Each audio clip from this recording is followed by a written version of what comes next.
Perkenalkan, kami dari kelompok 4. Kali ini kami akan mempresentasikan mengenai tutorial unit testing. Next, anggota kami ada 5. Yang pertama, Krisna Dorizal. Lalu yang kedua ada Alvito. Yang ketiga ada Ahmad Awaludin. Keempat ada Muhammad Alif. Dan yang kelima ada saya sendiri, Bedika Zevanya. Next. Nah, apa sih pengujian unit itu? Pengujian unit merupakan jenis pengujian perangkat lunak, di mana unit atau komponen individu dari suatu perangkat lunak itu diuji. Tujuannya adalah untuk memvalidasi bahwa setiap unit kode perangkat lunak berfungsi seperti yang diharapkan. Nah, pengujian ini dilakukan selama pengembangan fase pengkodean. Oke, saya akan mengambil contoh dari kasus nyata. Dari sebuah studi kasus, ada seorang karyawan yang di sebuah perusahaan TI outsourcing yang bekerja sebagai tim pengujian dan perusahaan direkrut oleh bank untuk mengelola aplikasi mobile.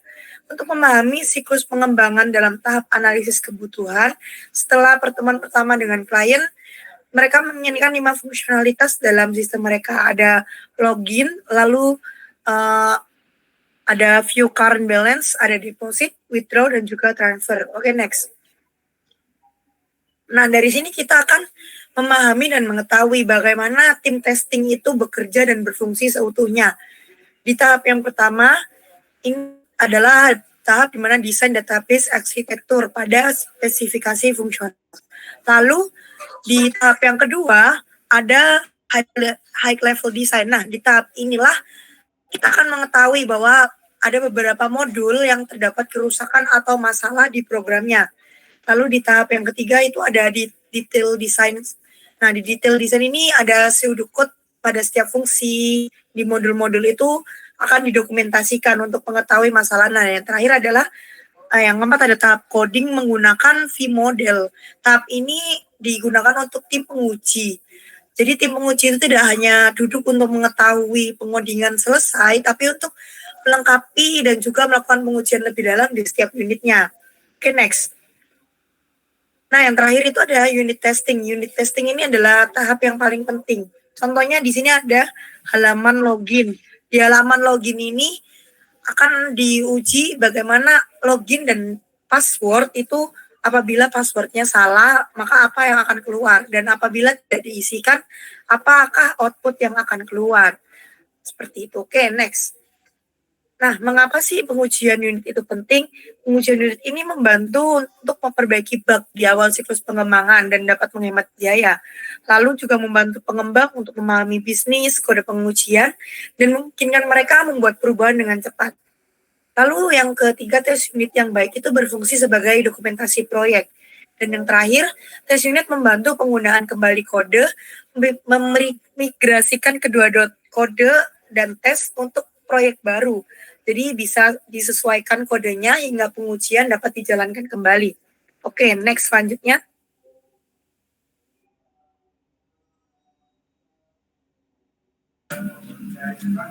Baik, selanjutnya ada teknik pengujian unit. Teknik pengujian unit secara garis besar, yakni pengujian ini dikategorikan ke dalam 3 bagian, yaitu pengujian kode item yang meliputi pengujian antarmuka, pengguna, beserta masukan dan keluaran. Lalu ada pengujian kotak putih yang meliputi pengujian perilaku fungsional aplikasi perangkat lunak, dan juga pengujian kotak abu-abu yang digunakan untuk menjalankan rangkaian pengujian, metode pengujian, kasus pengujian, serta melakukan analisis risiko. Oke, selanjutnya ada teknik cakupan kode dalam pengujian unit. Yang pertama ada cakupan pernyataan, yakni menguji setiap pernyataan dalam kode.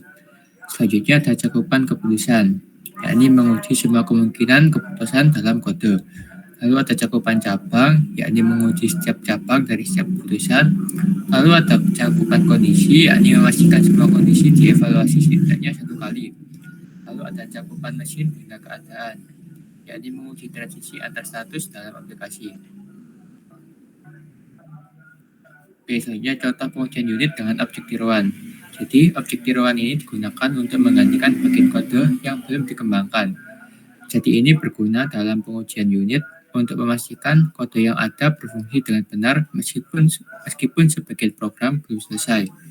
Contohnya, jika suatu fungsi memerlukan objek yang belum dibuat, pengujian unit menggunakan objek tiruan sebagai pengganti sementara.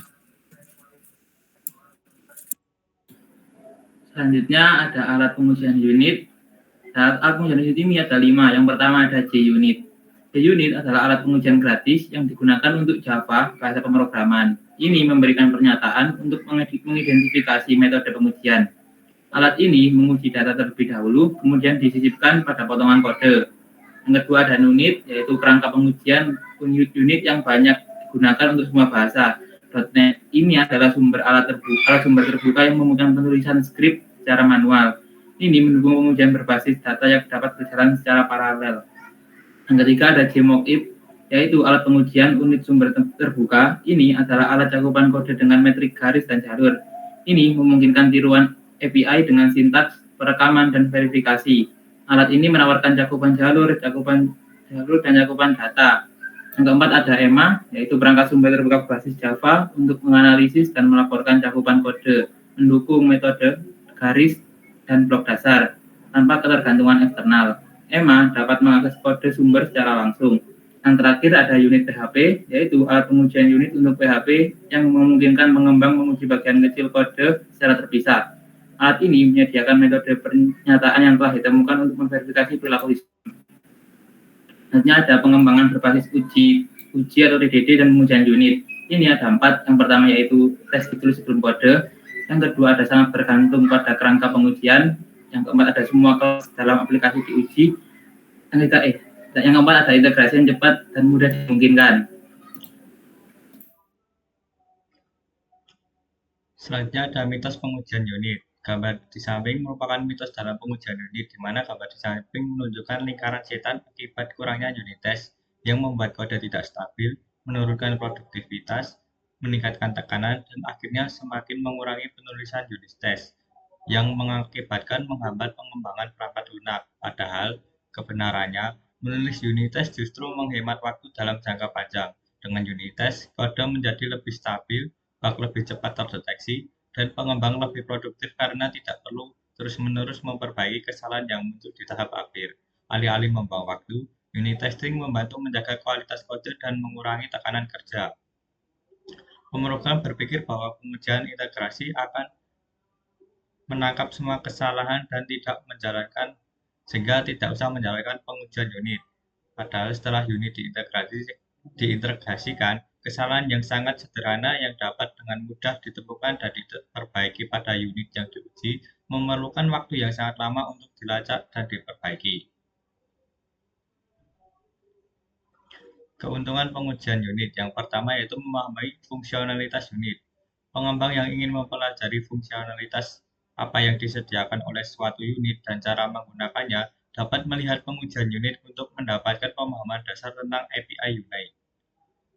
Yang kedua yaitu mendukung refaktor kode dan pengujian regresi. Pengujian unit mendukung refaktor kode dan pengujian regresi dengan memastikan modul tetap berfungsi. Dengan menulis kasus uji untuk setiap fungsi, kesalahan akibat perubahan dapat cepat diidentifikasi dan diperbaiki. Yang ketiga yaitu pengujian modular yang independen. Karena sifat modular dari pengujian unit, sehingga dapat menguji bagian proyek tanpa menunggu bagian lain selesai. Selanjutnya ada kekurangan dari pengujian unit. Yang pertama, pengujian unit tidak dapat diharapkan untuk menangkap setiap kesalahan dalam suatu program. Tidak mungkin mengevaluasi semua jalur eksekusi, bahkan dalam program yang paling sepele sekalipun. Yang kedua, pengujian unit pada dasarnya berfokus pada unit kode. Oleh karena itu, ia tidak dapat menangkap kesalahan integrasi atau kesalahan tingkat sistem yang luas. Next. Setelah itu ada praktik terbaik pengujian unit. Pertama, kasus unit test harus independen. Jika ada peningkatan atau perubahan persyaratan, kasus pengujian unit tidak akan terpengaruh. Kedua, uji hanya satu kode dalam satu waktu. Ketiga, ikuti konvensi penamaan yang jelas dan konsisten untuk pengujian unit Anda. Keempat, jika terjadi perubahan kode di modul manapun, pastikan ada unit yang sesuai uji kasus untuk modul, dan modul lulus pengujian sebelum mengubah implementasinya. Kelima, bug yang teridentifikasi selama pengujian unit harus diperbaiki sebelum melanjutkan ke tahap berikutnya dalam SDLC. Dan yang terakhir, gunakan pendekatan tes sebagai kode Anda. Semakin banyak kode yang Anda tulis tanpa pengujian, semakin banyak jalur yang harus Anda periksa kesalahannya. Next. Terakhir ada kesimpulan. Unit testing didefinisikan sebagai jenis pengujian perangkat lunak di mana unit atau komponen individu dari suatu perangkat lunak diuji.